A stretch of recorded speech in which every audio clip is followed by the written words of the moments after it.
Buenas noches a todos los que se encuentran conectados a través de las redes sociales del Archivo General de la Nación.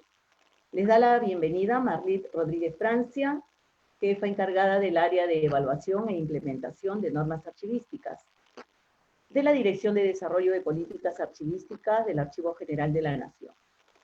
Esta noche tenemos una nueva sesión del ciclo de conferencias Conociendo el Patrimonio Documental Archivístico del País, y en esta oportunidad dedicada a conocer los archivos regionales del sur del Perú. Nos acompañan el día de hoy los directores de los archivos regionales de Ayacucho, Moquegua y Tacna. Asimismo, el historiador Nelson Pereira Chávez. Muy buenas noches, señores expositores. Quiero hacerles llegar el saludo cordial del jefe institucional, el señor Jorge Ortiz Otelo, para quien este tipo de espacio, brinda una gran oportunidad para ir integrando los archivos del Sistema Nacional de Archivos. Reitero la bienvenida a todos y daremos inicio a esta jornada para descubrir y revalorar los archivos regionales del sur del Perú. Presento a ustedes a la señora Nancy Contreras Pumazonco, directora del Archivo Regional de Ayacucho. Ella es licenciada en Educación Secundaria por la Universidad Nacional San Cristóbal de Huamanga, licenciada en Historia por la misma universidad, licenciada en Administración y Economía por la Universidad Inca Garcilaso de la Vega, y tiene maestría en Antropología y en Gestión Pública, con más de 20 años dedicados a diferentes instituciones de la administración pública, y desde el mes de marzo del presente año, ella está a cargo de la dirección del Archivo Regional de Ayacucho. Señora Nancy Contreras, puede usted empezar.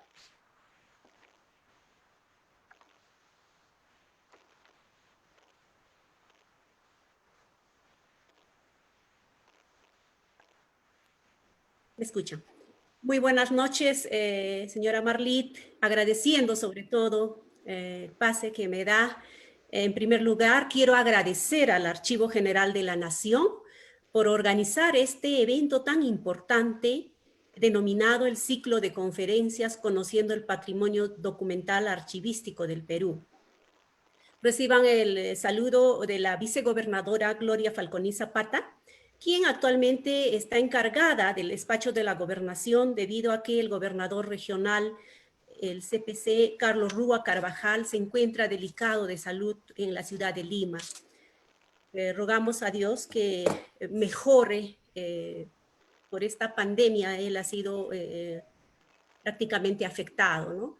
En ese sentido, yo quiero agradecer, como decía anteriormente, y vamos a iniciar con la exposición para hacer conocer el trabajo que nosotros venimos realizando a nivel de la región de Ayacucho, a nivel de la Dirección Regional del Archivo de Ayacucho. Siguiente, por favor. Bien. En primer lugar, el Archivo Regional de Ayacucho se crea con el nombre del Archivo Departamental de Ayacucho mediante la Resolución Directoral 00-2028 INC del 18 de agosto del año 76, como un organismo del Instituto Nacional de Cultura dependiente del Ministerio de Educación. Años después pasa al Archivo General de la Nación del Ministerio de Justicia. Quiero indicar que el doctor Lorenzo Huertas Vallejos fue el primer director del Archivo Regional de Ayacucho, quien recopiló todas las documentaciones para poder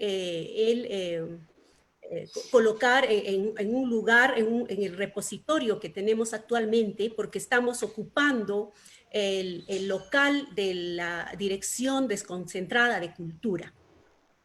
Asimismo, con el proceso de regionalización, fue transferido al Consejo Transitorio de Administración Regional CETAR, Los Libertadores Huari, y ahora el archivo regional pertenece al Gobierno Regional de Ayacucho.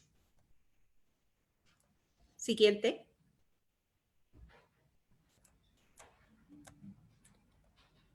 Bien, Nosotros, tanto administrativa, presupuestal y funcional, pertenecemos al gobierno regional de Ayacucho y técnica y normativamente al Archivo General de la Nación. Estamos ubicados en la Avenida Independencia número 502 de la Dirección Desconcentrada de Cultura Ayacucho. Siguiente.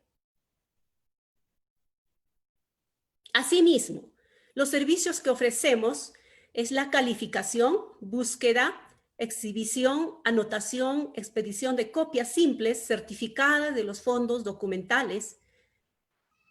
Otra labor que realizamos es la supervisión y asesoramiento a los archivos centrales de las instituciones públicas y privadas en el ámbito regional, para lo cual en el trabajo que nosotros planificamos anualmente realizamos estas funciones y estos trabajos. De igual forma, se han venido capacitando en temas archivísticos a los responsables encargados de los archivos centrales, los archivos de gestión y servidores públicos. Asimismo, el asesoramiento para la presentación y remisión al archivo regional de planes anuales de trabajo archivístico que cada año se viene incrementando porcentualmente. Es así que el año 2019 se han realizado diversas actividades, ¿no?, de acuerdo al plan operativo anual que nos hemos trazado. Y este año, de igual forma, con el tema de la pandemia, seguimos nosotros trabajando ya tomando en cuenta todas las normativas de salud, sobre todo. Estamos ofreciendo el trabajo a los usuarios de lunes a sábado.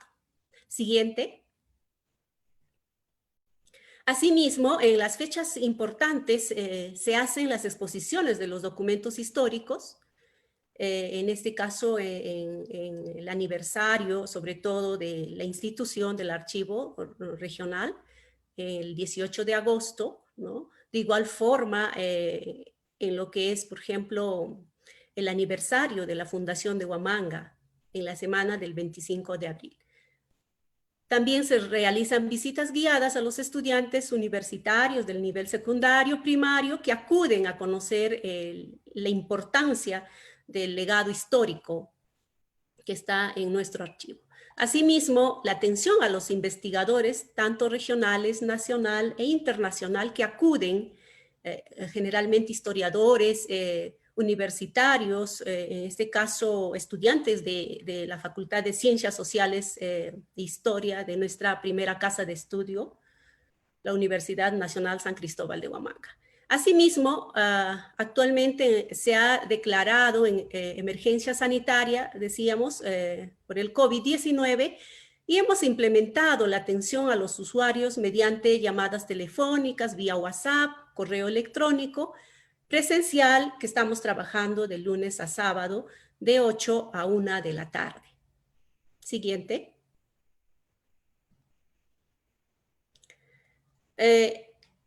Los fondos documentales con los que contamos son 16 fondos documentales que sirven como fuente de información.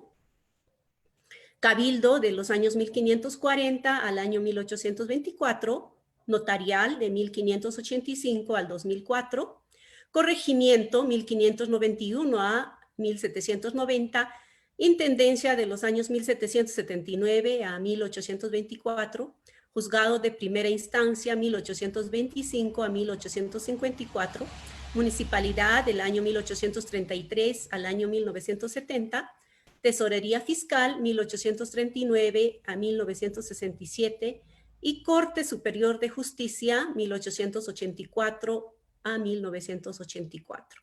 Siguiente.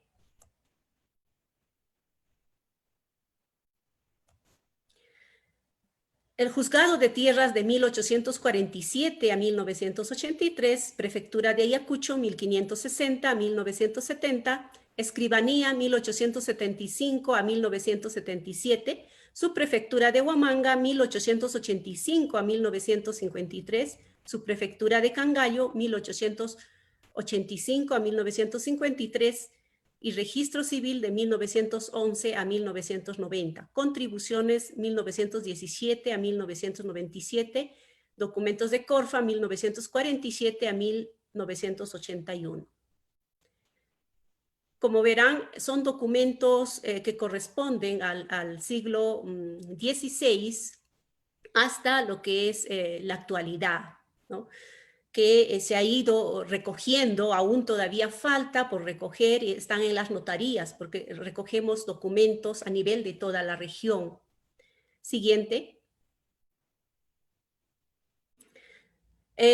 Tenemos documentos muy importantes que tienen un valor histórico, como es, por ejemplo, el acta de traslado de la ciudad de Huamanga del año 1540. Lo tenemos en facsímil, este acta de traslado de la ciudad de Huamanga, del pueblo de Quinua, del 25 de abril de 1540, cuyo original se encuentra en Estados Unidos, está en el segundo libro de Cabildo de Huamanga.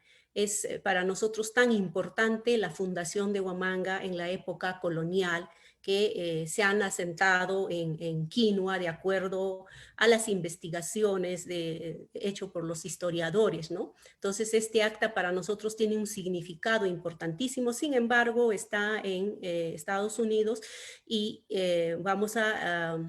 nos hemos trazado la meta de poder solicitar la original de este documento tan importante para nosotros. Siguiente.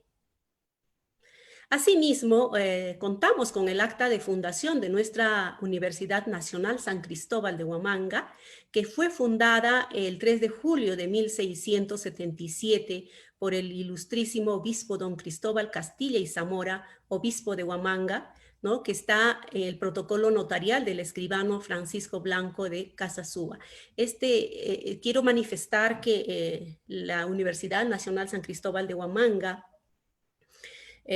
alberga más de 12,000 estudiantes y tiene 28 escuelas profesionales, por cierto, a la que acuden estudiantes, en este caso, que concluyen el nivel secundario a nivel de la región y a nivel también del país, ¿no? Es nuestra primera casa de estudios, por cierto, y muy antigua y tiene un significado importantísimo para nosotros.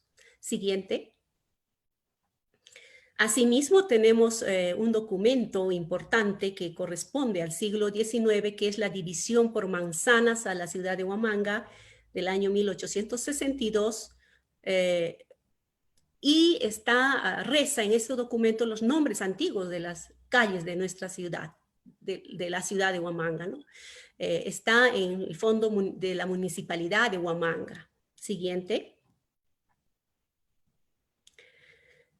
También contamos con otro documento del siglo XIX, que en este caso es la escritura de locación otorgada por Andrés Avelino Cáceres a José Parodi el año 1882. Es una escritura de locación de la hacienda Ojechipa, ubicada en el distrito de Octros, que otorga don Andrés Avelino Cáceres do Regaray a don José Parodi, documento ubicado en el escribano de Mauricio Ochoa. Para nosotros, los ayacuchanos, es muy importante y reconocemos a Andrés Avelino Cáceres, nuestro Taita Cáceres, ¿no? Que fue también conocido como el Brujo de los Andes, quien participó en la guerra con Chile, un militar y político, 2 veces presidente del Perú, y utilizó estrategias para poder, en este caso, enfrentar a los chilenos, sobre todo en la Sierra Central, con las batallas de Marcavalle, Concepción y Pucará en aquel entonces. Y rezan este documento tan importante, sobre todo, ¿no? Del siglo XIX, que es esta escritura de locación, porque él es fue del distrito de Ocros. Siguiente. Asimismo, los logros más importantes que hemos tenido como archivo regional, tenemos la creación del archivo subregional de Parinacochas.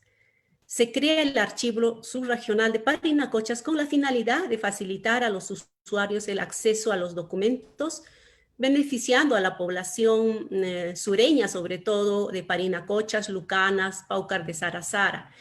Esto se ha creado sobre todo en el año 2016 y es con el fin de descentralizar sobre todo, ¿no? Y en la parte sur está ubicado este archivo subregional que actualmente viene funcionando. Siguiente. Asimismo, se ha creado se ha conformado la Comisión Técnica Regional de Archivo de Ayacucho con ordenanza regional número 949-2016 del Gobierno Regional de Ayacucho y con ordenanza regional 313-2019 del Gobierno Regional el 30 de abril del 2019. Es un órgano consultivo del Archivo Regional con el objetivo de transparentar, garantizar la defensa y conservación de los documentos de la región. Siguiente. Por otro lado, en el año 2018, la UNESCO certificó a la dirección del Archivo Regional de Ayacucho por haber registrado el acta de fundación de la Universidad Nacional San Cristóbal de Huamanga como uno de los documentos de valor histórico en el programa Memoria del Mundo. Siguiente.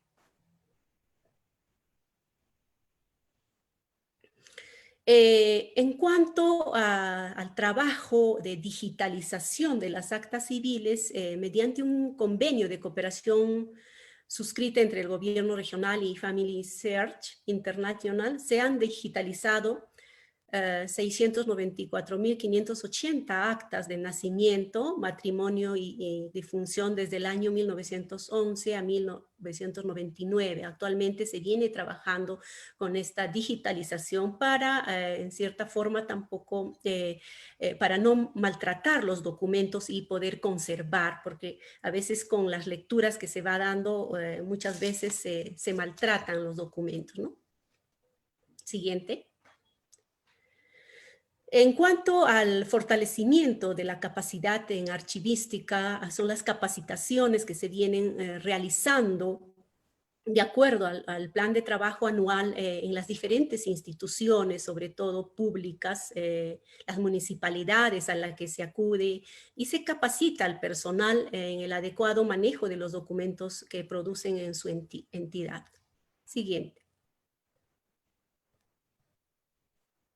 Bien, en la actualidad el Archivo Regional de Ayacucho cuenta con un local bastante importante de 5 pisos, está prácticamente al 90% en su construcción y estamos haciendo las gestiones del caso para poder trasladarnos a este nuevo local, que por cierto va prácticamente recoger toda la documentación y poder dar las facilidades, sobre todo a nuestros investigadores, a nuestros estudiantes. Es un local amplio y estamos en esas gestiones para podernos trasladar. Posiblemente no va a pasar de 2 meses en la que ya nosotros nos vamos a ubicar en este nuevo local que está ubicado en ACE.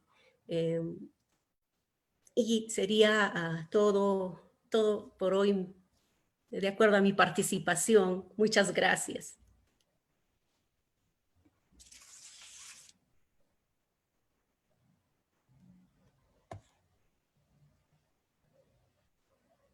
No le escucho. Se ha ido el audio.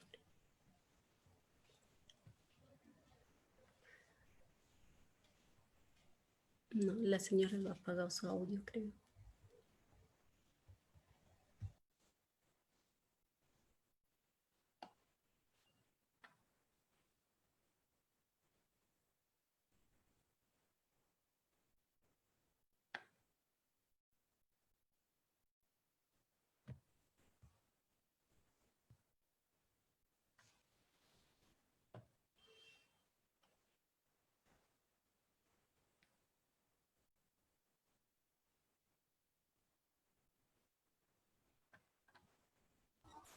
Perdón, no hay audio. Activa el audio. Está sin audio. Señora Marlit. Marlí, ¿se está escuchando?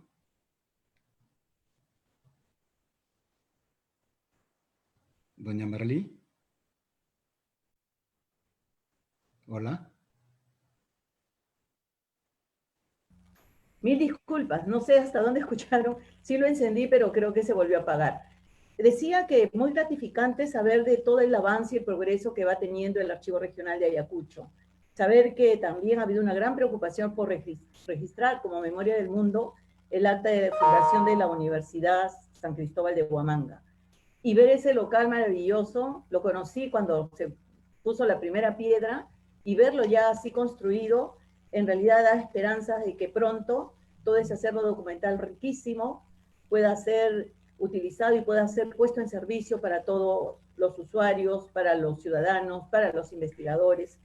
Y bueno, felicitar el trabajo que están realizando. La existencia de contar con un archivo subregional también dice mucho del gran interés y la preocupación en la región por tener a disposición de la ciudadanía documentos muy importantes.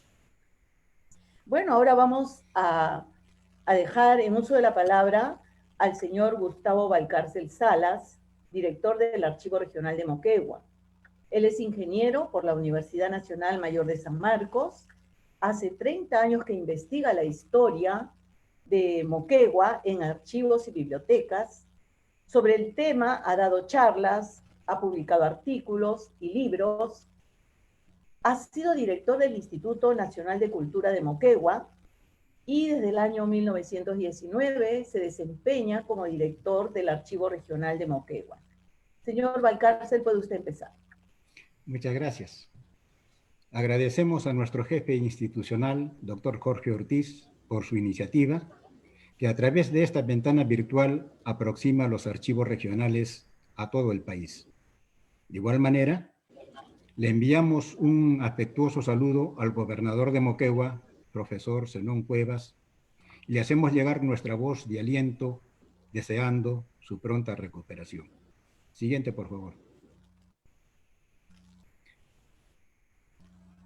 La siguiente. Ya.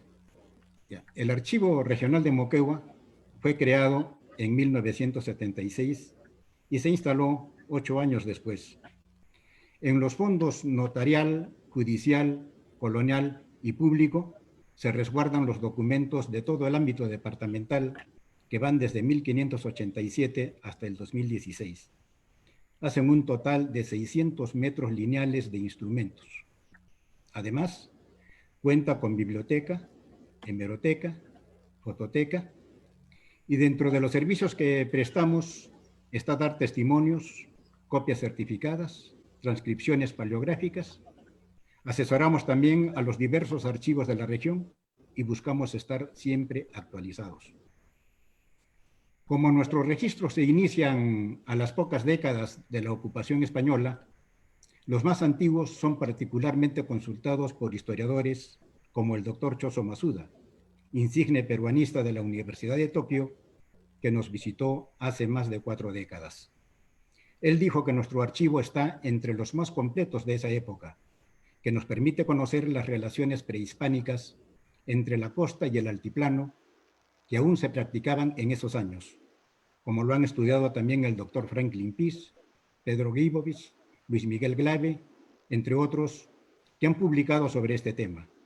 Estimulante ejemplo que nos lleva a seguir investigando y publicando como lo estamos haciendo.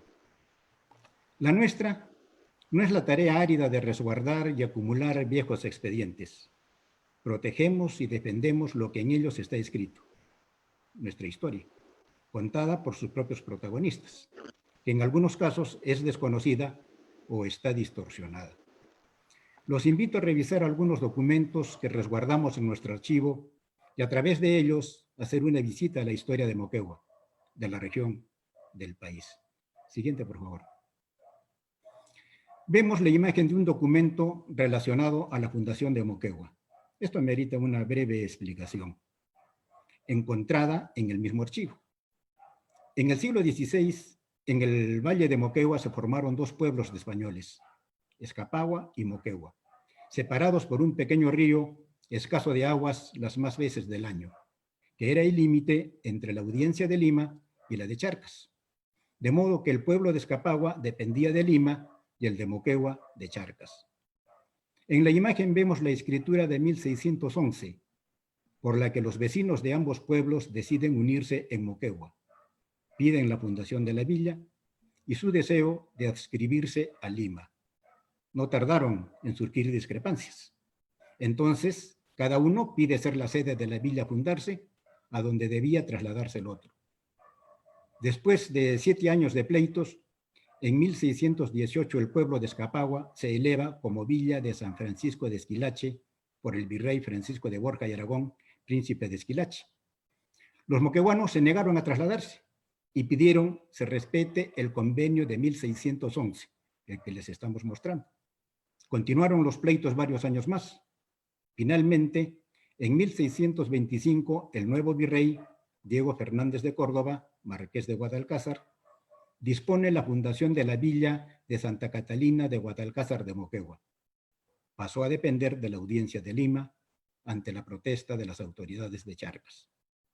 Esta acta de fundación se quemó en un incendio que padeció parte del archivo del Cabildo a principios del siglo XVIII.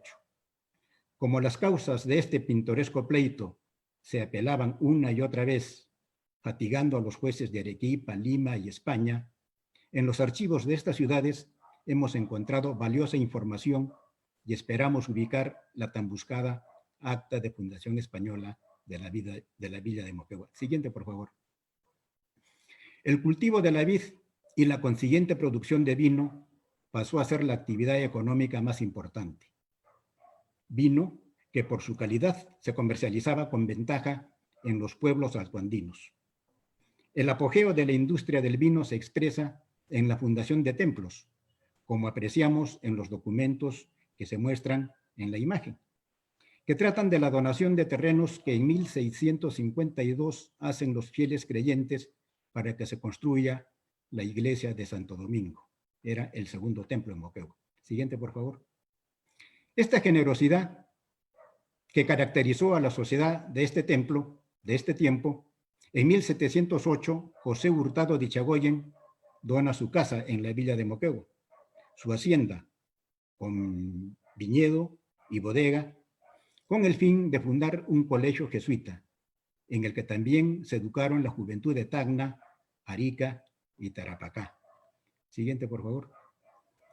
Expulsados los jesuitas de todo el reino en 1767, el colegio pasó a manos de los franciscanos de Propaganda Fide. Ellos, en ejemplar labor misionera, hicieron importantes descubrimientos geográficos en la selva inexplorada y hasta entonces virgen. Exploraciones que fueron de gran ayuda para Raimondi, como lo reconoce en su monumental obra El Perú.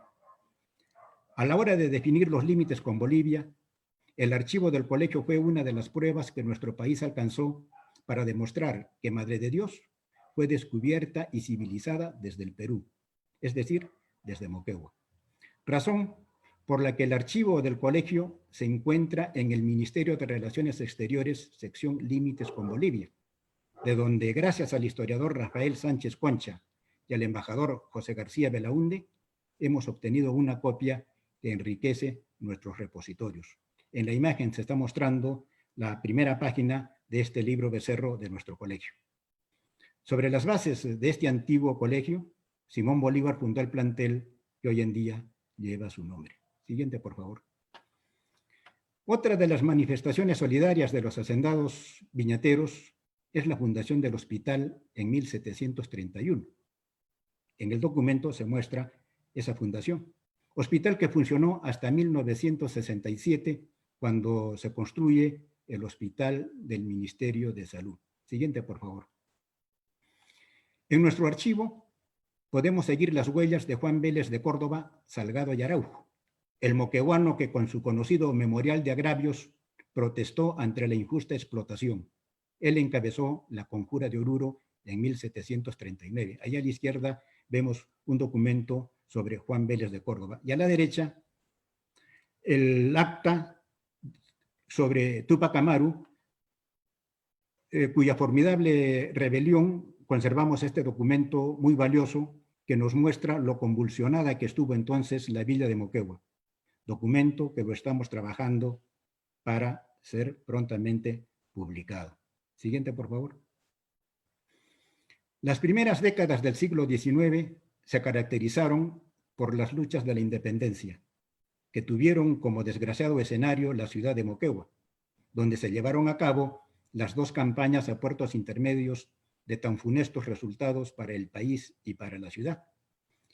La imagen superior nos ofrece el testimonio de los heridos que llevaron a la ciudad de Moquegua luego de la batalla del 21 de enero, a escasos 1000 metros de la ciudad, y 2 días después del desastre de Torata del día 19. En la imagen inferior se da testimonio del terrible saqueo que padeció Moquegua luego de esta batalla, castigo por su indeclinable patriotismo. La segunda campaña se realizaría medio año después en el mismo escenario y con los mismos funestos resultados. Siguiente, por favor. Las guerras por la independencia ocasionaron una severa crisis económica en Moquegua, que se agrava con la separación del Alto Perú, principal mercado de los productos moqueguanos, que lleva a los angustiados productores de licores a buscar nuevos mercados.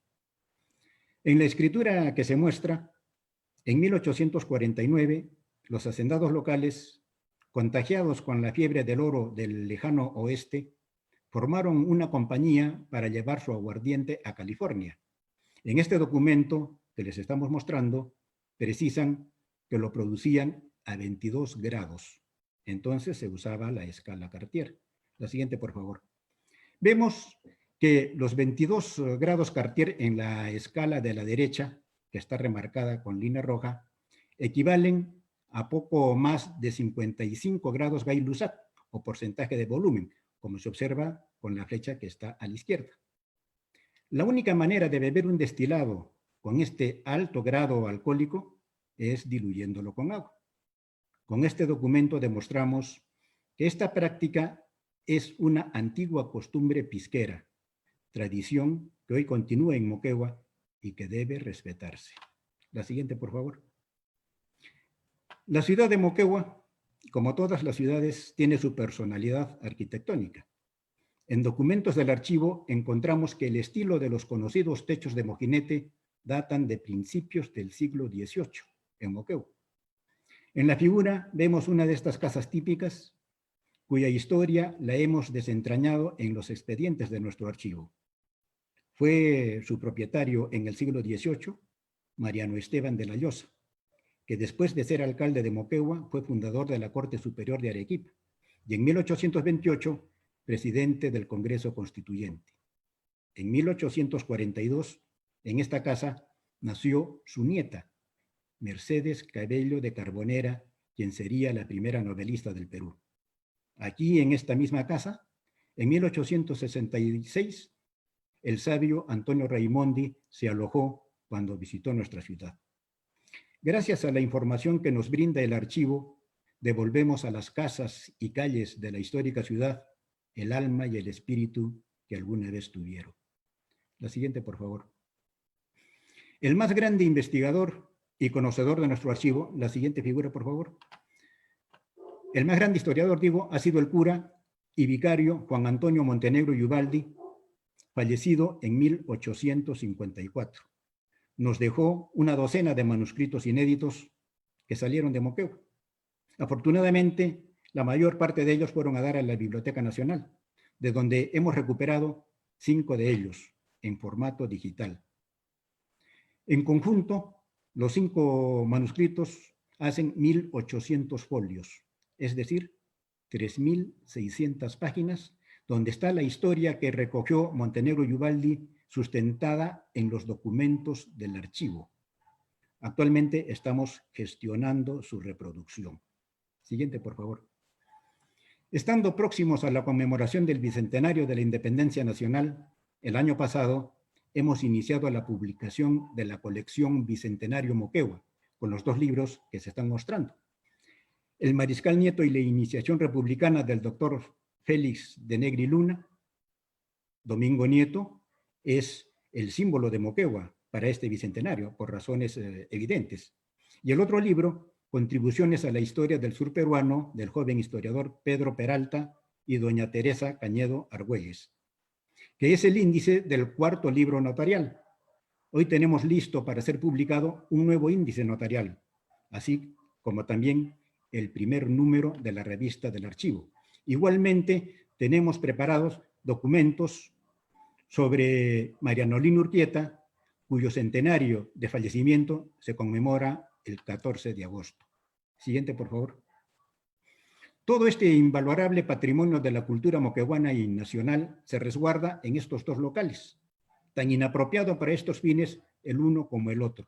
En el de la izquierda se encuentra la dirección y a la derecha es el departamento técnico donde se resguarda todo el patrimonio documental. En la siguiente, por favor. Aquí, en la vista de la izquierda, vemos los antiguos claustros del colegio que fue jesuita, luego franciscano y bolivariano.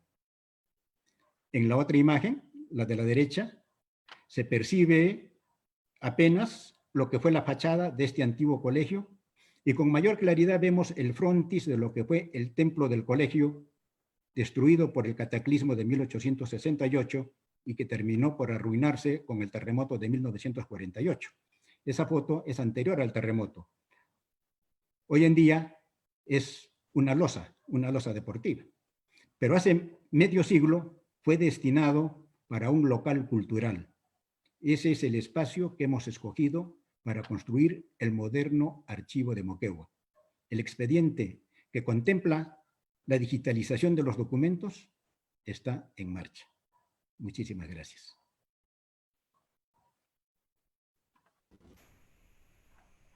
Bueno, director Gustavo Valcárcel, qué interesante su ponencia.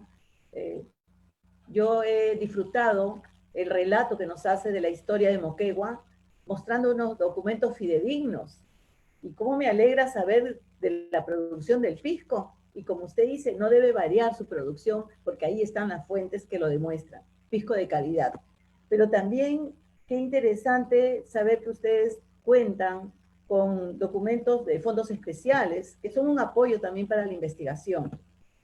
Y a mí no me queda más que quizás decir que con las publicaciones que usted ha anunciado, podemos disfrutar de un bicentenario, conociendo la riqueza patrimonial documental de esta región, Moquegua, y sobre todo que está en el archivo regional, y por lo tanto merece un local que le permita seguir conservando, custodiando esa riqueza patrimonial. Usted ha hecho un repaso de toda la historia del Perú, pero focalizándolo en la historia de la región Moquegua. Lo felicito y muchas gracias. Muchas gracias. Bueno, ahora vamos a presentar al señor Isaías Pérez Alférez. Él es director del Archivo Regional de Tacna, es antropólogo y periodista profesional, con grado de magíster en docencia universitaria, es catedrático de la Universidad Nacional Jorge Basadre Groman de Tacna, ha publicado libros sobre investigación científica, antropológica, ha escrito artículos diversos sobre temas sociales, históricos, en revistas de la universidad, ha ocupado cargos como director regional del Instituto Nacional de Cultura y actualmente es el director regional del Archivo Regional de Tacna. Señor Isaías Pérez, lo dejo en uso de la palabra. Muy amable, gracias, buenas noches. Primero que todo, el saludo a la alta dirección del Archivo General de la Nación y felicitarlos por esta buena iniciativa. Creo que es una oportunidad para que en el país se conozca la valía de cada una de estas instituciones que alberga en su interior un valiosísimo conjunto de documentos básicos para entender la historia de nuestro país, de nuestra ciudad, de nuestra región, etc. Asimismo, hago llegar a ustedes el saludo del ingeniero Juan Tonconi, gobernador regional, quien hace un año ha confiado en mi persona para encargarnos justamente de la dirección regional del Archivo Regional de Tacna. En tal sentido, voy a pasar a hacer la exposición correspondiente, ¿no? A propósito de que vayamos entendiendo y aceptando y ampliando el conocimiento que tenemos sobre lo que significa el Archivo Regional de Tacna. El Archivo Regional de Tacna empieza su funcionamiento el 1 de abril de 1975 y reconocemos al doctor Luis Cabañero Orellana como su primer director, que prácticamente sentó las bases para este archivo que actualmente funciona en 2 locales. Inicialmente funcionó en un ambiente cedido por la Corte Superior de Justicia de Tacna y en la actualidad ocupa parte de la antigua casona de la Casa de la Jurídica, o también denominada como Casa Jurídica, ubicada en la calle Cela 716, cedida en uso por el Ministerio de Cultura, Instituto Nacional de Cultura en el tiempo, de acuerdo al convenio suscrito con fecha 1 de abril y 2 de septiembre de 2001. Además, cuenta con un otro edificio, decíamos, dedicado al archivo intermedio, ubicado en la calle Arica. Esto implica señalar de que hay aspectos muy importantes respecto al local donde está actualmente albergada el Archivo Regional de Tacna. Decíamos, está en la Casa Jurídica. Y la Casa Jurídica, ¿no es cierto? La Casa Jurídica, que lo muestro acá, tiene un valor histórico muy importante. En este lugar, en este ambiente, en su interior, efectivamente, ¿no es cierto?, se firma el acta de la entrega de Tacna, ¿no?, por el gobierno chileno después de prácticamente 50 años de ocupación. En estos ambientes, ¿no es cierto?, tanto la delegación peruana como la chilena, con la presencia de los comisionados norteamericanos, suscriben el acta, ¿no?, por el cual Tacna queda para Perú y Arica pasa a Chile. En su interior tiene varios compartimentos, de hecho, pero en su interior tenemos un museo que es sumamente importante. Es lo que se llama el Museo de la Firma del Acta de Entrega de Tacna. Esta acta de entrega de Tacna al Perú, o sea, de retorno de Perú al Perú de Tacna, ¿no es cierto?, se produce el 28 de agosto de 1929. Estamos ya próximos a celebrar el 91 aniversario de ese hecho muy importante, muy importante. Y en este museo, ¿no es cierto?, recogemos información o poseemos información de una copia de lo que significa esa acta, que es trascendente para la historia del Perú, así como documentos importantísimos, dentro de los cuales destacan algunos que corresponden al historiador de la República, don Jorge Basadre Groma, en tanto a su partida de nacimiento, su partida de bautizo, fotografías diferentes, tanto de su niñez, sus padres, de sus amistades, de su presencia en Tacna cuando viene formando parte de la comisión plebiscitaria en el 1925 al 26, plebiscito que, como todo el Perú sabe, lamentablemente no fue ejecutado por la presión del gobierno chileno, que pretendía quedarse con el departamento de Tacna. Ese plebiscito se frustró y en ese tiempo, ¿no es cierto?, ocurrieron hechos muy graves, muy trágicos, ¿no?, de los cuales se registran, ¿no es cierto?, documentos en el archivo regional, como vamos a ver más adelante.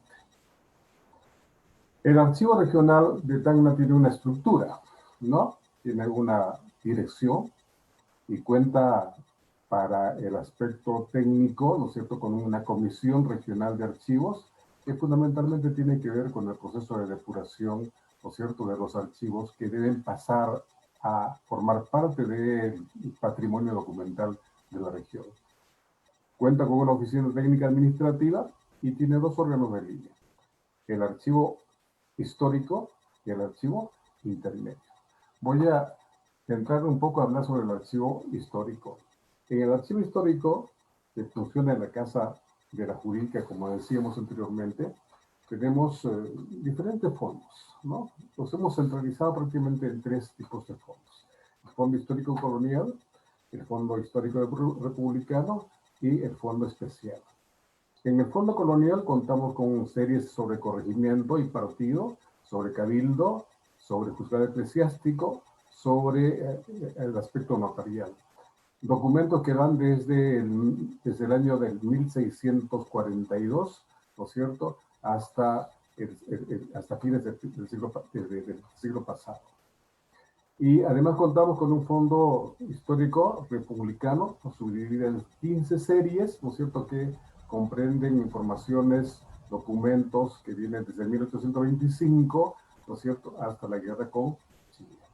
En esta parte, ¿no es cierto?, se encuentran documentos de la Corte Superior de Justicia, de la Intendencia y Juzgado de Derecho, de Juzgado de Primera Instancia, y aquí quiero resaltar de Tacna Libre y Tacna Ocupada. De Tacna Libre tenemos que hablar de que el archivo, los documentos que se gestaron en el tiempo de la ocupación, ¿no?, se hicieron y se registraron en la ciudad de Locumba, que en ese tiempo, por ese tiempo, se constituyó como la capital del departamento de Tacna. Y Tacna Ocupada ciertamente estaba en esta ciudad, en Tacna, y los documentos que se manejaron en el tiempo, ¿no es cierto?, corresponden a la administración del país ocupante. De ello, lamentablemente, no hay mucha documentación. Cuando se produjo la recuperación, la reintegración de Tacna al Perú, la administración chilena pues retiró todos los documentos, se los llevó todos los documentos y prácticamente hay muy poca información que queda sobre esta situación. Decíamos, en el archivo histórico tenemos 3 tipos de fondos grandes, ¿no es cierto? Y tenemos un fondo especial. Un fondo especial. ¿Qué comprende este fondo especial? Una biblioteca especializada. Tenemos varios documentos publicados por diferentes historiadores, autores de diferentes libros que son tacneños, ¿no? Contamos con una hemeroteca, un fondo fotográfico, lo que decíamos anteriormente, el Museo de la Reincorporación de Tacna, y se exhiben, ¿no es cierto?, diferentes documentos de personajes ilustres, ¿no?, que son tacneños y que tuvieron repercusión a nivel nacional y a nivel internacional. En el fondo hemerográfico, en la hemeroteca, contamos con diferentes documentos, ¿no?, que registran diferentes hechos, ¿no?, ocurridos durante la época de cautiverio, que también lo vamos a ver un poco más adelante, ¿no? Decíamos, el otro órgano de línea es el archivo intermedio, ¿no? En su repositorio tiene un local diferente al archivo histórico o al archivo regional, ¿no? Y está ubicado en la calle Arica, cerca de la universidad. ¿Qué tenemos allí? Tenemos expedientes judiciales correspondientes al aspecto penal, al civil, al laboral, al agrario, la familia y los juzgados de paz. Aparte de los archivos públicos de instituciones que prácticamente ya no están vigentes, al menos en Tacna, como son de COFOPRI, de NACE, ¿no?, del proyecto especial, de la Mutual Tacna, etcétera, documentos que son muy requeridos por los ciudadanos en Tacna. Asimismo, en este archivo intermedio se tienen copias del registro civil de las municipalidades de Tarata, Candarave, Jorge Basadre y Tacna. Esto es en cuanto a lo que significan los certificados o lo que se llaman comúnmente las partidas de nacimiento, ¿no es cierto?, de funciones y matrimonios, ¿no? Además se custodia, ¿no es cierto?, fondo de exnotarios públicos de Tacna que han dejado de existir o simplemente ya se han retirado de la ciudad para ejercer en otros lugares. Esta documentación que existe en el archivo intermedio es básica para muchos aspectos, ¿no?, desde donde pueden obtenerse mucha información, ¿no?, para gestiones que actualmente necesitan o realizan diferentes ciudadanos de la ciudad de Tacna y de la región de Tacna, ¿no? ¿Qué servicios brinda el archivo? Aparte de lo que está considerado en el plan operativo institucional, tenemos funciones generales, que también ya se tocó con los otros archivos regionales. Búsqueda de expedientes, diferentes tipos de expedientes, ¿no es cierto?, expediciones de copias simples, testimonios, copias certificadas, transcripción de documentos, ¿no?, regularización de escrituras, expedición de constancias, etcétera. Asimismo, también damos atención a los estudiantes como a los investigadores que acuden fundamentalmente al archivo histórico a recoger información para poder hacer una suerte de reconstitución o reconstrucción, ¿no es cierto?, diferentes etapas o momentos o situaciones o sucesos que hayan ocurrido en la región de Tacna. Tenemos una biblioteca especializada que se atiende continuamente, permanentemente, ¿no? En el fondo fotográfico, decíamos, tenemos las fotos que son un tipo de presentación muy utilizadas en el siglo antepasado, de manera que allí podemos encontrar nosotros algunas fotografías que son prácticamente tarjetas de presentación. Aparte de eso, brindamos asesoramiento a los archivos de las diferentes instituciones públicas de acuerdo a la normatividad establecida por el Archivo General de la Nación, así como asesoramos, ¿no es cierto?, brindamos asesoramiento en organización documental de archivos, transferencia de documentos, evaluación para la eliminación de esos documentos, etc. Estos son los principales servicios, pero dentro de ellos podemos encontrar, ¿no es cierto?, que se han hecho algunas compilaciones, creo, y muy importantes, de manera que se facilite, ¿no es cierto?, la atención y la búsqueda de documentos. De allí que se han publicado diferentes catálogos, por ejemplo, el catálogo colonial, ¿no?, con un documento que viene desde 1642, ¿no es cierto?, hasta el catálogo republicano último publicado, ¿no?, que llega hasta 1884. Son 3 catálogos. Y se está en pleno trabajo, ¿no es cierto?, del catálogo de Tacna Libre, que corresponde a los años de 1879 al 1929, es decir, la época de la ocupación o la época del cautiverio. En estos catálogos, ¿no es cierto?, se puede encontrar como en una base de datos todos los documentos, ¿no es cierto?, para precisar, ¿no es cierto?, de la época colonial y de la época republicana en parte.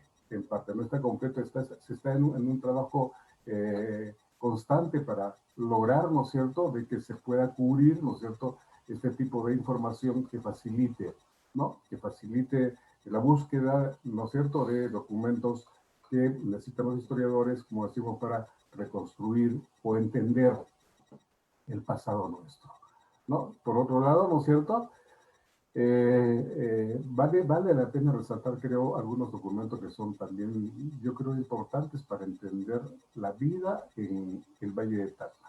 Por ejemplo, contamos con una ordenanza original, ¿no es cierto?, una ordenanza real, ¿no es cierto?, firmada por el rey Felipe IV sobre la cesión de derechos que otorga, en este caso, la corona española respecto a terrenos, ¿no es cierto?, a los religiosos de la Merced en Arica, ¿no? Es una ordenanza real, como que también tenemos otra ordenanza, ¿no es cierto?, otro documento que corresponde al rey Carlos II respecto a su declaración y aceptación como rey de España. También encontramos documentos muy importantes que podrían buscar, ¿no es cierto?, y permitir la explicación de qué es lo que ha ocurrido antes, durante y después de la guerra con Chile en la etapa bélica. Por ejemplo, encontramos este documento que corresponde al 1880, comienzos de 1880, ¿no?, dando de baja a oficiales del batallón de artillería con calificación política, ¿no es cierto?, a la actuación, ¿no es cierto?, del presidente de entonces, don Mariano Ignacio Prado. Es un documento que de repente puede abrir un poco más el panorama de cómo es que se manejaba políticamente, ¿no es cierto?, cómo es que se conducía políticamente el movimiento, ¿no es cierto?, de los ejércitos del sur, cuando se produjo esta contienda lamentable, ciertamente, ¿no es cierto?, de 1879-80. Este es un documento que registra la firma, ¿no es cierto?, del coronel Francisco Bolognesi, justamente dando de baja. En otro documento está la redacción, ¿no es cierto?, de estos oficiales que fueron dados de baja. Decíamos que teníamos en la hemeroteca documentos muy importantes. Lo que en forma general podemos llamar los periódicos del cautiverio. En ellos se registran los sucesos, los acontecimientos ocurridos durante el tiempo de la ocupación y en tiempos mucho más trágicos, ¿no es cierto?, de lo que correspondería a lo que se llama la época de la chilenización, que comprende, ¿no es cierto?, prácticamente casi toda la década del 20 del siglo pasado. Dentro de eso destacamos los periódicos La Voz del Sur, ¿no?, de los hermanos Federico Barreto. Pilar se constituyó como pilar, como columna central de la peronidad durante el etapa del cautiverio, ¿no? Encontramos el Tacora, otro periódico que también defendió la nacionalidad, profundizó el amor a la patria, pero así como otros diarios, ¿no es cierto?, fue motivo de la rabieta, la discordia de la fuerza ocupante, en un día de esos que no se sabía cuándo, pero sin embargo el Tacora fue incendiado como prácticamente forma de cómo acallar, ¿no?, cómo silenciar, ¿no?, el sentimiento patriótico que se irradiaba a través de sus páginas. Y el otro es Justicia. Este es un periódico, es un diario que se editaba en Arica, en el barco que estaba la comisión, ¿no es cierto? Con documentos, con el desarrollo de algún tipo de ensayo respecto a por qué debería desarrollarse y de aplicarse el plebiscito y cuál era la posición del pueblo peruano. Este periódico, ¿no es cierto?, obedece fundamentalmente a las publicaciones efectuadas por muchos integrantes de la comisión, ¿no?, de plebiscitaria de Tacna y Arica, que llegó de Lima y que se estacionó y trabajó durante 2 años prácticamente, desde 1925 a 1926, decíamos, para la búsqueda de la ejecución del protocolo, del plebiscito, dispuesto y acordado en el Tratado de Ancón de 1923, pero que no se ejecutó en el tiempo y en el plazo que se había establecido. Y finalmente, ¿no es cierto?, el plebiscito nunca se efectivizó. Tacna se caracteriza porque en su terruño, ¿no?, hubo una suerte de un movimiento intenso respecto al tratamiento de la literatura, tratamiento del teatro, de los diferentes géneros artísticos. Dentro de esto destaca la publicación de periódicos. Estos son algunos cuantos de los que mencionamos. La Revista del Sur, por ejemplo, ¿no es cierto?, el Deber, el Progresista, la Revista Letras, el Deber, el Caprina, el Tacora, en fin.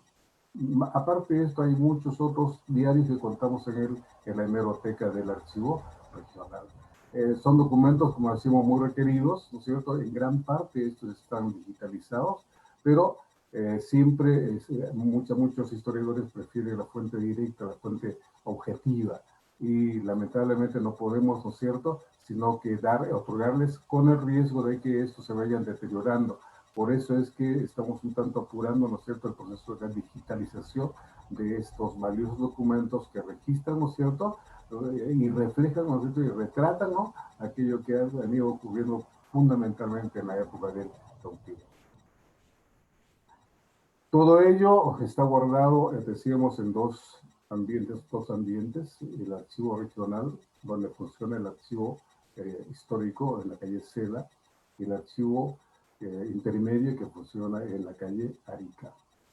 Hemos encontrado, felizmente, yo creo, una excelente respuesta del gobernador de Tacna, el ingeniero Juan Toncone, y él ha propiciado de que se considere como de interés, ¿no?, la construcción del nuevo edificio, de un edificio que pueda albergar y pueda hacer un mejor servicio a la comunidad con los documentos que tiene el archivo regional. Esta es la imagen, la proyectada que tenemos de la maqueta principalmente, ¿no?, del edificio 4 pisos, ¿no?, con 2 ambientes, con 2 reparticiones grandes, y fundamentalmente en esta parte van a estar, ¿no es cierto?, lo que se llama generalmente, como se conoce como los repositorios. Y la parte delantera, ¿no es cierto?, va a estar dedicada a la parte administrativa. Esta actividad pensamos de que va a ser una suerte de coronación de lo que podría llamarse el homenaje al bicentenario, ¿no?, de parte del gobierno regional en cuanto a lo que significa el archivo regional. Y gracias. En todo caso, tendría que agregar simplemente de que tenemos nuestra página web, ¿no?, y el Facebook, ¿no es cierto?, porque dada la situación que se está viviendo actualmente en el país, ¿no?, y en el mundo, la atención presencial está restringida, consecuentemente desarrollamos una actividad de atención virtual.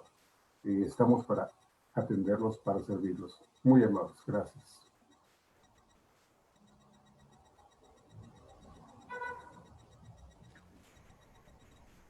Muchas gracias, señor Isaac Pérez.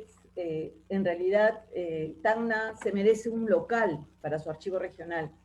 Todo lo que nos ha explicado y nos ha hecho conocer en estos minutos, en realidad significa esa importancia que se le tiene que dar a los documentos. Los documentos nos explican el porqué de los hechos que suceden en nuestra historia del país. Vemos la importancia que tiene toda la riqueza documental de Tacna y no solamente por las fuentes primarias, sino también por ese interés que lo he visto durante muchos años, de contar con su riqueza documental en general. Los periódicos de la época de la ocupación chilena, yo sé, entendido muchas veces que los investigadores han exigido quizás más información, más servicio de estas fuentes que de los propios documentos fidedignos. No puede merecer menos Tacna, ya que cuna de un excelente historiador como es Jorge Basadre. Entonces, el local tiene que llegar para ustedes. Y quiero destacar en este momento que los archivos regionales no solamente se preocupan por conservar, preservar los documentos históricos que ya están bajo su custodia en sus locales de archivo, sino que también se preocupan por seguir desarrollando el sistema nacional a nivel regional, por seguir garantizando que haya incremento del patrimonio documental archivístico en la región. Y ese es un trabajo muy difícil cuando las autoridades no comprenden la importancia que tiene nuestra memoria y nuestros archivos en las regiones. Muchas gracias, señor Nelson Pereira Chávez. Ahora a él le corresponde hacer los comentarios de las 3 exposiciones de hoy día. Nelson Pereira Chávez es docente e investigador de la Universidad Nacional San Cristóbal de Huamanga, magíster en Historia, con la especialidad en Estudios Andinos por la Pontificia Universidad Católica del Perú. Es licenciado en Historia por la Universidad Nacional San Cristóbal de Huamanga, especialista en Historia Cultural y Política de la región Ayacucho, y es candidato a doctor por la Pontificia Universidad Católica del Perú. Señor Nelson Pereira, tiene usted su exposición. Muchísimas gracias. Muchísimas gracias. Muy buenas noches. Agradezco al Archivo General de la Nación por invitarme a esta, más que una conferencia, creo que es un conversatorio con 3 distinguidos directores de archivos regionales. Felicito a cada uno de ellos por los logros, por la exposición. He disfrutado bastante con vuestras palabras. Simplemente quisiera hacer 2 cosas. Primero, hablar sobre la importancia de los archivos regionales en la construcción del conocimiento histórico.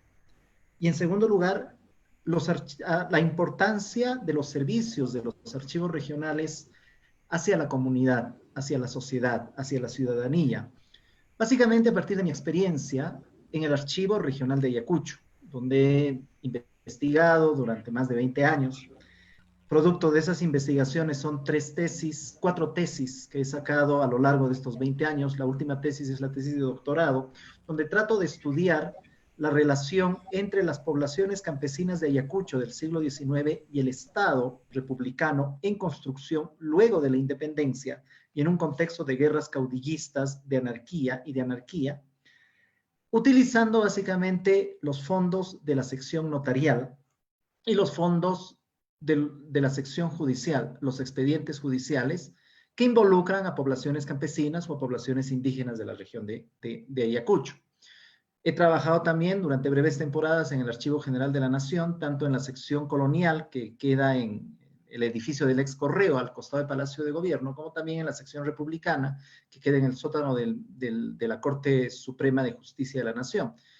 Y también he visitado algunos archivos regionales, por ejemplo, el archivo de Arequipa, el archivo de Cusco, el archivo de Junín. No he tenido todavía el archivo de la Libertad en Trujillo. No he tenido todavía la suerte de estar en el archivo de Tacna, ni tampoco en el archivo de Moquegua. Espero que una vez que se solucione la pandemia, el problema de la pandemia, y pueda trasladarme a esos lugares, los visite.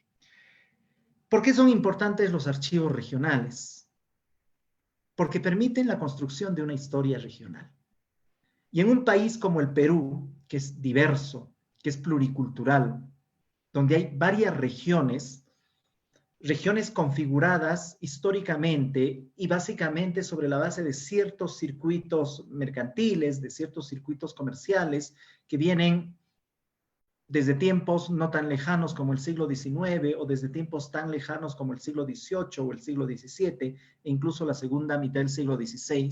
en un país con estas características, la historia nacional solamente será posible a partir del conocimiento y de la construcción de las historias regionales. Lo decía Jorge Basadre. Entonces, un país donde, como el Perú, las historias regionales son bastante importantes. ¿Y qué cosa es la historia regional? La historia regional no es solamente escribir la historia desde una localidad, desde un distrito, desde una provincia o desde un departamento, desde una región. La historia regional es observar, encontrar aquellas dinámicas que configuran la región. Regiones configuradas además históricamente, como el caso de la región de Ayacucho, por ejemplo, o la Sierra Central. La historia regional, decía, es el decantamiento de aquellas dinámicas que configuran la región, o aquellos sentimientos que configuran la región, porque la región existe, pero la región es a la vez imaginada, y la región es a la vez sentida, amada. Muchas de estas dinámicas que los historiadores intentan encontrar, intentan descubrir, intentan revelar, son dinámicas que van en paralelo a la dinámica nacional, es decir, a la dinámica del Estado-Nación, llamado Perú. Pero a veces también son dinámicas que van en contracorriente a la dinámica nacional, a la dinámica del Estado-Nación. Esa es la particularidad de la región. El sentido de la historia en las regiones no necesariamente va a corriente del sentido de la historia nacional. Digamos, estamos haciendo un poco de filosofía de la historia. Esta es la historia regional. Ese es el sentido, ese es el objetivo de la historia regional. Y para decantar, para dar cuenta, para revelar estas dinámicas regionales, qué mejor que los archivos regionales. ¿Por qué? Porque precisamente la información que da cuenta de esas dinámicas regionales, las fuentes que dan cuenta de esas dinámicas regionales, están en los archivos regionales. Y no solamente en los archivos regionales, sino en las instituciones, en los negocios, en las actividades de la región, en las notarías, en las parroquias,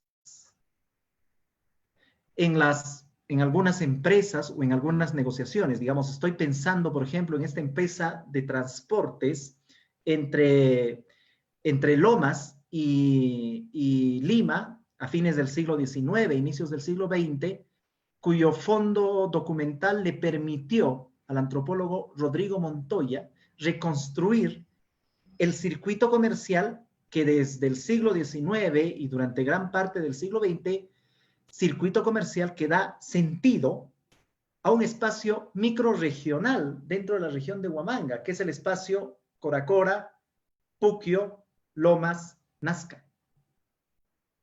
¿Ya? Entonces, esa documentación que nos permite revelar el sentido histórico de la región se encuentra en los archivos regionales y en todas aquellas instituciones, negocios que tienen papeles antiguos y que en estos momentos están siendo supervisados, ayudados por los funcionarios de los archivos regionales, por los archiveros de los archivos regionales a preservar esos fondos documentales. ¿Ya? Quiero poner dos ejemplos muy interesantes al respecto, muy breves, porque sé que el tiempo es bastante corto. En primer lugar, el estudio de Nelson Manríquez sobre la Sierra Central, un espacio regional configurado en el siglo XIX, después de la independencia, a partir de un circuito comercial entre Jauja, Huancayo y la costa central, Lima. Nelson Manríquez hace la reconstrucción de este circuito comercial utilizando los fondos documentales del archivo de Huancayo. Estamos hablando de fines de la década de 1970, cuando el archivo se estaba conformando, se estaba organizando, al igual que otros archivos regionales del país, pero también utilizó los fondos documentales de instituciones como las municipalidades de Huancayo y Jauja, por ejemplo, de las notarías. Y las notarías son los lugares, son las instituciones que preservan la más valiosa documentación que incluso data de la época colonial. Un paréntesis, en el Archivo Regional de Ayacucho, el fondo más rico es el fondo notarial. Libros que vienen desde el siglo XVI. Y para el siglo XX, libros notariales que no solamente corresponden a la provincia de Huamanga, Huanta, La Mar, Cangallo, Víctor Fajardo. Entonces, Nelson Manrique reconstruye esa dinámica comercial que configura la región de la Sierra Central a partir de los fondos documentales encontrados, ubicados, revisados en el mismo espacio regional. ¿Qué hubiese pasado si esos fondos documentales no se hubiesen preservado? Pues simplemente no hubiese sido posible la reconstrucción de esa dinámica regional que le da sentido a la región de la Sierra Central. El otro ejemplo, es mi caso como historiador interesado en estudiar la dinámica y el sentido de la región de Huamanga, una región configurada desde la época colonial, pero que adquiere sus características más o menos contemporáneas hacia fines del siglo XVIII y durante el siglo XIX. Cuando trabajé en el Archivo Regional de Huamanga, revisé básicamente la sección notarial, que insisto es la más completa, y la sección de expedientes judiciales del siglo XIX. ¿Por qué me interesaron esas dos secciones? Porque esas dos secciones albergan datos y documentos relacionados con poblaciones indígenas. Y como señalé al inicio de esta exposición, mi preocupación para la disertación doctoral fue estudiar la relación entre las poblaciones campesinas y el Estado republicano en construcción en el siglo XIX. Entonces, son dos secciones que albergan las voces de las poblaciones campesinas, de las poblaciones indígenas, que son poblaciones ágrafas, pero que no aparecen en otro tipo de documentación, no aparecen en los libros de la municipalidad, no aparecen en los libros de la prefectura, pero aparecen en estas secciones, sección notarial y de expedientes judiciales. ¿Por qué? Porque están acudiendo constantemente a los notarios, a los escribanos de la época para hacer transacciones comerciales, transacciones de propiedades, testamentos, etcétera, una práctica que las poblaciones indígenas vienen desarrollando desde la época colonial, un proceso de aculturación que lo podríamos explicar en otra ocasión. Pero además son poblaciones campesinas que protagonizan juicios contra los hacendados por las tierras o juicios contra otras comunidades por los límites de los terrenos comunales. Y la hipótesis y la tesis doctoral era que estos juicios es una forma de articulación de estas poblaciones campesinas al Estado, en tanto, al participar en el juicio hay que repetir el ritual del Estado. Y hay que utilizar el mismo discurso del Estado. Y hay que utilizar todo el lenguaje técnico judicial. Entonces, los expedientes judiciales son documentos que albergan la opinión, el punto de vista y los testimonios de las poblaciones campesinas, al igual que los libros de notario. Los directores de los archivos que han expuesto en esta noche han mostrado unos documentos espectaculares relacionados con Cáceres, la producción del aguardiente, qué sé yo, la construcción de la nación en un espacio como Tacna, etcétera, que son documentos muy valiosos que efectivamente deben ser preservados y en sus debidas ocasiones deben ser mostradas con todos los cuidados respectivos a la población para que aprenda a valorar estas fuentes provenientes del pasado. Pero para mí también estos documentos, como los expedientes judiciales, como los libros notariales, son documentos muy valiosos porque, repito, preservan el punto de vista de las poblaciones campesinas. Y para nosotros los historiadores, encontrar el punto de vista de las poblaciones campesinas en los documentos, en las fuentes documentales, es bien difícil, es bastante difícil. Entonces, por eso la importancia de los archivos regionales. Y quiero pasar al segundo punto, antes de que el tiempo me gane, pasar al segundo punto, que está relacionado con el servicio público que los archivos regionales prestan a la comunidad, a la región, a la ciudad, a la localidad. Y ahí quiero empezar con lo siguiente. Los archivos regionales son archivos vivos. ¿Por qué? Porque los locales de los archivos regionales lo he observado en Cusco, lo he observado en Arequipa, lo he observado durante todos los años que he trabajado con los fondos del Archivo Regional de Ayacucho. Los locales de los archivos regionales están llenos de usuarios que van constantemente a demandar documentos, a pedir copias de documentos, a pedir transcripciones de documentos para los trámites cotidianos y rutinarios.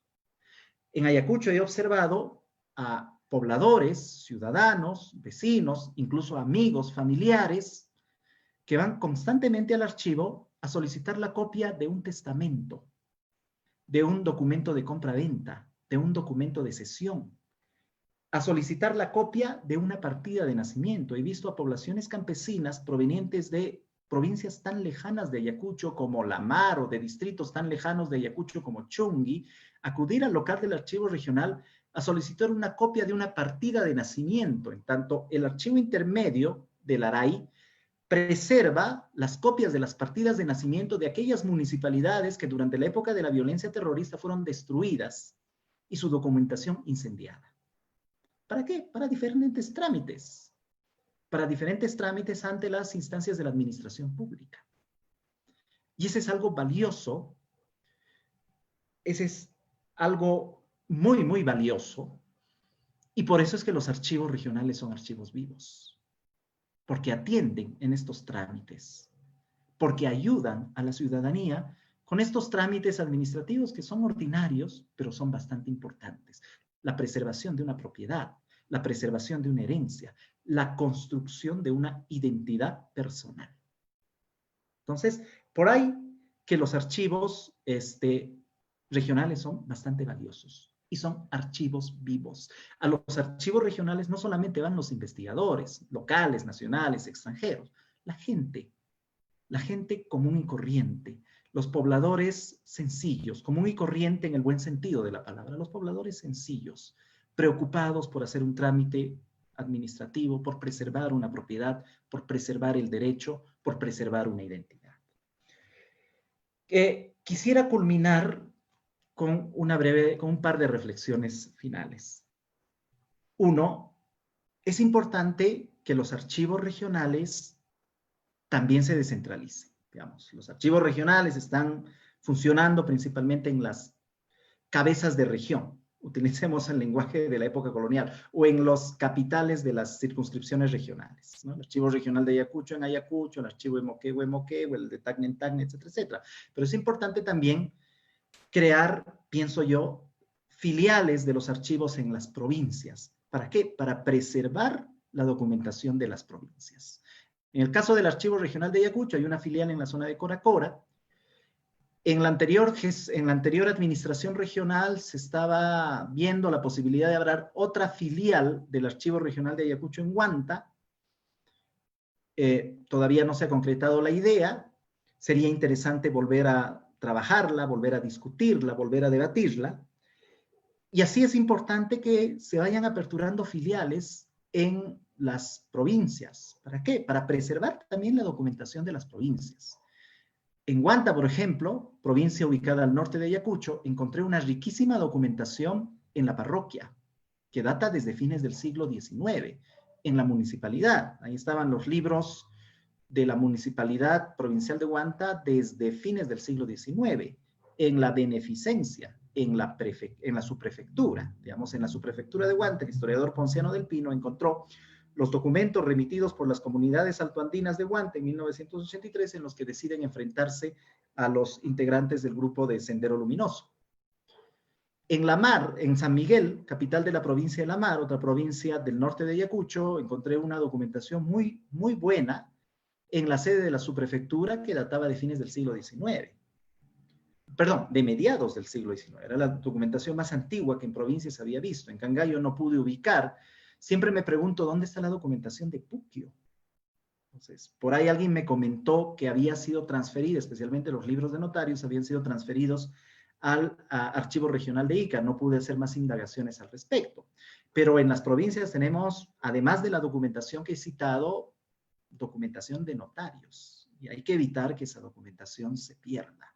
Porque, repito, ahí están los testimonios de los pobladores del interior del país, de las poblaciones campesinas, de las élites, y con esa documentación se hace la historia regional. Y en segundo lugar, quiero finalizar con lo siguiente. Estamos prácticamente en vísperas de la celebración del bicentenario de nuestra independencia. Celebración que ha sido aguada, que ha sido ensombrecida por el coronavirus. Pero las celebraciones del Bicentenario son hasta el 2024. Podríamos decir que empiezan en el 2021 y culminan el 2024. Y esperemos que el 2024 ya no haya coronavirus.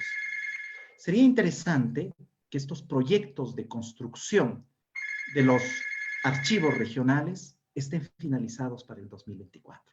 El proyecto de construcción del Archivo Regional de Moquegua, el proyecto de construcción del Archivo Regional de Tacna, estén finalizados para el 2024. 2024. Y esa sería una bonita manera de celebrar nuestros 200 años como país independiente y los 200 años de nuestro Estado republicano. En Ayacucho, el local del archivo ya está casi concluido. La directora ha dicho que está en un 90%, falta solamente un 10%, pero ojo, ustedes saben lo complicado que es la administración pública y los intereses que hay en la administración pública. No vaya a ser que hayan intereses en el gobierno regional. No estoy pensando exclusivamente en las cabezas del gobierno regional, no estoy pensando en el gobernador, deseo que el gobernador se recupere pronto, tampoco estoy pensando en el consejo regional, sino en otros funcionarios de menor rango. No vaya a haber intereses de apoderarse de ese local o de la mitad de ese nuevo local para darle un fin eminentemente burocrático. Entonces, hay que estar atentos. Como Asociación de Historiadores de Ayacucho hemos estado atentos a que ese local sea destinado en su integridad al Archivo Regional de Ayacucho. Yo pienso que ese es el mejor homenaje al bicentenario de la independencia del Perú y al bicentenario de la batalla de Ayacucho. Muchísimas gracias por este espacio. Un abrazo a todos ustedes y mis mejores deseos por Fiestas Patrias. Muchas gracias al investigador Nelson Pereira. Y qué bien está cerrando esta noche de conversatorio con lo que acaba de decir. Nos demuestra, ha concluido en que qué importante los archivos, es más, los archivos regionales en esta oportunidad, porque cumplen una función social, un rol social. Y es entendible que las personas comunes y corrientes lleguen a los archivos regionales para solicitar servicio. Eso quiere decir que en cualquier tipo de manifestación, en cualquier círculo, en cualquier familia y en las instituciones que operan en las regiones, hay en estos momentos potencial patrimonio documental archivístico que en algún momento tendrá que llegar a ser albergado en los nuevos locales, que esperemos se cumplan las palabras de Nelson, en los nuevos locales para celebrar muy bien el Bicentenario. Vamos camino a ello. Pienso que con este tipo de eventos, este tipo de conversatorios, hay un acercamiento, no solamente los archivos y los investigadores. Muchas veces se piensa que los archivos regionales, donde se alberga cantidad de documentos históricos, solamente son para los eruditos o cierto círculo. Son para las personas comunes y corrientes. Y yo me pregunto, ¿y qué estamos haciendo todos, no? Desde nuestros lugares, ¿qué hacemos? Porque cada vez más haya sensibilización respecto a la importancia que le debemos dar a los documentos de archivo. De repente, ahora en este mes patrio y camino al Bicentenario, nos ponemos más reflexivos y desde el lugar donde estemos, demos el primer paso para poder hacer más visibles los archivos. Desde nuestros propios hogares podemos hacer muchas cosas interesantes, desde ir a recuperar y buscar las fotografías de la familia, los escritos de los abuelos, en fin, una serie de información que a veces también tenemos que considerar esa riqueza patrimonial de la familia, del hogar, etc. Yo quiero agradecer a todos ustedes esta noche, a los directores de los archivos regionales de Ayacucho, de Tacna y Moquegua, porque nos han traído prácticamente, como decir, hemos hojeado un poco la historia a través de los documentos que ustedes custodian. Gracias también al historiador, a Nelson Pereira, porque nos ha dado en el punto que queríamos nosotros destacar. Miren, la protección de los documentos que se encuentran en cada región no viene de ahora desde la descentralización. Viene desde el año 70, 71, con la ley 19414, la ley de defensa, conservación e incremento del patrimonio documental de la nación. Desde esa época ya se propuso la existencia de archivos departamentales. ¿Cuántos años han pasado? Y ahora que se denominan archivos regionales, sí, la preocupación es válida. Creo que cada localidad, cada región y cada parte de región merece tener su acervo documental en su zona, donde se ha generado, en donde el usuario y el vecino y el ciudadano acudan con mucha facilidad a servirse de esa información, de esos documentos. Entonces, con mucha responsabilidad, tanto desde el archivo regional y las autoridades del gobierno regional, podemos ir incentivando, ¿no?, la aparición y la creación de archivos subregionales. Pero digo con mucha responsabilidad, porque a veces queda como una iniciativa del momento, pero que en el tiempo se va perdiendo, y a veces también se ha podido perder documentación cuando ha habido una iniciativa pasajera, en donde las autoridades y el propio Estado no ha garantizado presupuesto personal y local para que se logre esa descentralización de la cual habla Nelson Pereira. Pero sí es importante considerar esa posibilidad. A todos ustedes, a quienes nos han acompañado estos 4 días, muchas gracias. El acercamiento del Archivo General de la Nación a todo tipo de interesado, no solamente a los investigadores, sino a todas las personas comunes y corrientes, estudiantes, etcétera. Y les digo que los seguimos invitando a que se permanezcan conectados con todas las actividades que realiza el Archivo General de la Nación. Ahora con la tecnología tenemos mucha más facilidad para acercarnos. Y les dejo una tarea a todos. En el mes patrio, quisiera que en sus hogares, por lo menos, aunque sea 5 minutos, le dediquen a buscar información del propio hogar, la fotografía más antigua que le permita saber y sentir que hay unión familiar. Y así, si eso lo multiplicamos, podemos nosotros engrosar y robustecer nuestra identidad, en primer lugar familiar, y en segundo lugar, y la más importante, la identidad nacional. Muchas gracias a todos y también a quienes nos acompañan desde Lima, desde todas las regiones del país, y a nuestros amigos de Ecuador, de Argentina, de México, Paraguay y Bolivia. Muchas gracias por habernos acompañado en estas 4 noches de destacar el patrimonio documental archivístico del país, especialmente de las regiones. En eventos posteriores vamos a seguir conociendo la riqueza patrimonial de todas las regiones que aún no hemos podido ver en estas 4 noches. Bueno, con ustedes, felices fiestas patrias, muchas gracias a todos y un fuerte abrazo. Felices fiestas patrias. Felices fiestas patrias. Gracias, Marlit. Gracias a todos. Nos vemos. Adiós. Gracias, Nelson. Gracias a todos los directores. Gracias a todos. Nos vemos, cuídense mucho.